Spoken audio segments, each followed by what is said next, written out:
Hi hi అండి, అందరికీ నమస్తే. నేను నిన్న చేసిన పెసరపప్పు పచ్చడికి మంచి లైక్స్ వచ్చాయండి. ఐ మీన్ టు సే ఎక్కువ వ్యూవర్స్ అయ్యారు. అలాగే ఎంతో ఈజీగా చేసుకునే కీరా దోసకాయ పెరుగు పచ్చడి కూడా ఇప్పుడు మీకు చూపిస్తాను. క్విక్గా అలా తయారైపోతుందండి. ఎలా చేసుకోవాలో చూసేద్దాం. దానికి అవసరమైన పదార్థాలు ఏంటో చూద్దామా. దీనికి ఉప్పు, అలాగే 2 చిన్న పచ్చిమిరపకాయలు సన్నగా తరిగి పెట్టుకోవాలి. కొద్దిగా కొత్తిమీర, కొంచెం కరివేపాకు, ఒక ఎండుమిరపకాయని ఇలా విరిచి పెట్టుకోవాలి. పోపుకేమో ఆవాలు, జీలకర్ర, శనగపప్పు, ఇంగువ. దానికి కావాల్సిన మెయిన్ ఇంగ్రీడియంట్ ఏంటంటే కీరా దోసకాయని, ఒక చిన్న కీరా దోసకాయని తీసుకొని ఇలా తురిమి పెట్టేసుకోవాలండి. కొంచెం పెరుగు, 1 కప్పు పెరుగు, అంతేనండి.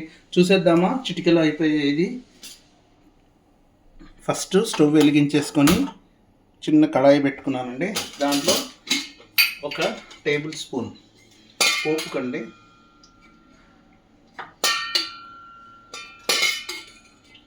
1 టేబుల్ స్పూన్ ఆయిల్ వేసేసుకోవాలి.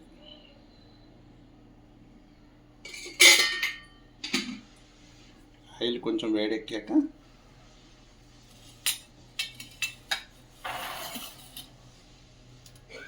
దాంట్లో మనం ముందుగా తీసి పెట్టుకున్న, తగ్గించుకోవాలండి, సిమ్లో బాణలు చిన్నది కదా,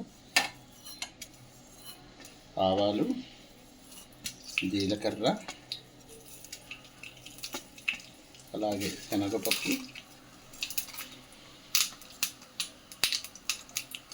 ఎండుమిరపకాయలు వేసేసి ఒక్కసారి అటు ఇటు తిప్పేసేయాలి. తిప్పిన తర్వాత సన్నగా తరిగి పెట్టుకున్న పచ్చిమిరపకాయలు కూడా దీంట్లోనే వేసేసుకోవాలి. అలాగే ఈ కరివేపాకు.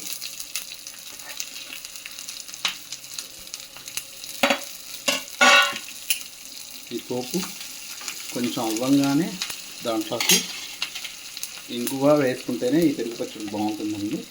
కొద్దిగా ఇంగువ,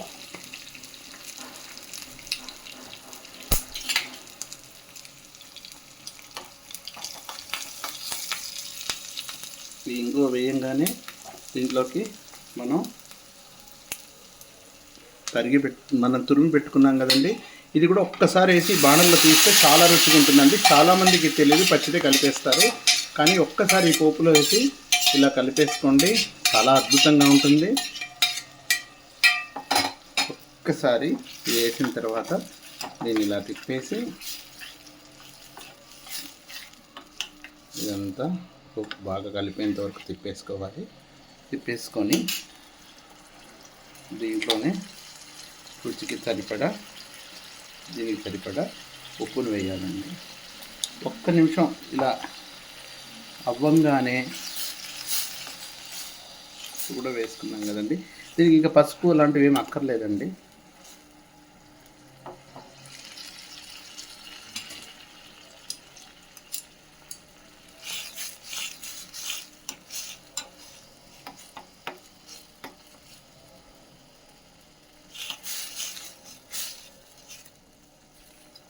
దీన్ని స్టవ్ సిమ్లో పెట్టేసుకొని, లేదంటే ఆఫ్ చేసేసుకొని, స్టవ్ ఆఫ్ చేసేసానండి. ఇదిగో మనం ముందే తీసి పెట్టుకున్న ఈ కప్పు పెరుగులో వేసేసేయాలండి.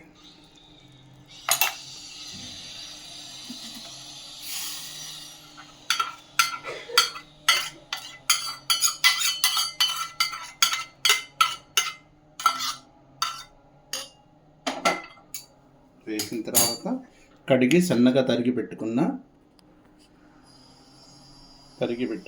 కొత్తిమీరను కూడా దీంట్లో వేసేసి ఇదంతా ఒకసారి ఇలా తిప్పేసుకుంటే ఎంతో రుచికరమైన కీరా దోసకాయ పెరుగు పచ్చడి రెడీ. దీన్ని పెరుగు ప్లేస్లో తినచ్చు, లేదంటే రోటీలకి, చపాతీలకి కూడా నంచుకొని తినచ్చండి. మనకు చాలా బాగుంటుంది. మనకి ఏదైనా బిర్యానీలు చేసుకున్నప్పుడు కూడా, అంటే ఫ్రైడ్ రైస్ కానీ ఆలూ బాత్ అలా చేసుకున్నప్పుడు. ఇప్పుడు దీన్ని రుచి చూసేద్దామా.